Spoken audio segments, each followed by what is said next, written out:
One of the things I really wanted to do was to figure out how to make vegan meatballs. I bought the Gardenia and the Impossible in the past, and I wanted to make something where I could actually control the ingredients, and I think I found it. So let's get started. First up, let's saute up some veggies. First, we're going to add in some chopped onions, mushrooms, and garlic to a hot pan. And we're also going to do this oil-free, so if you need a little bit of water to help the veggies from sticking, that's fine.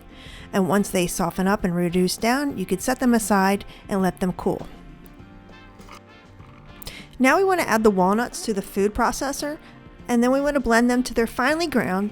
Be careful not to over-process. Then next we're going to add in the lentils and our mushroom, onion, garlic mixture. So you want to pulse a few times until they're well combined, but they still retain their texture. Next we're going to take the dough that we just made, the mixture, and then we're going to put that into a bowl. And next we're going to add in some breadcrumbs. You can use whatever type of breadcrumbs that you like. And we're going to add in all the different seasonings.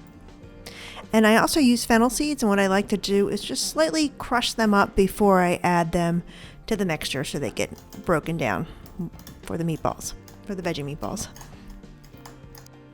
Now we're going to add in the wet ingredients. We're going to put in some tamari, or you could substitute soy sauce, a little bit of liquid smoke, just a little bit. A little goes a long way. And I have 2 flax eggs that I'm mixing into this mixture. We're going to mix this all together. Once your mixture is ready, it's time to shape our meatballs. You can grab a spoon or use your hands, and you can gently roll with your hands until form a ball. You can aim for the size that's perfect for you, whether it's bite size for an appetizer or a larger one for a main dish. Remember, consistency is key, so keep them all about the same size for even cooking.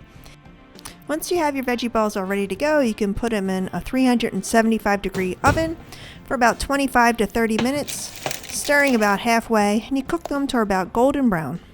And that's it, your delicious homemade vegan meatballs. Add them to your favorite sauce or enjoy in a hearty veggie meatball sub. Remember, you can make a large batch and freeze some for later. The full recipe is in the comments below, so be sure to check it out. And if you try this out, share your experience below. I'd love to hear from you. Thumbs up if you enjoyed this video and subscribe for more wholesome vegan recipes. Happy cooking. See you next time.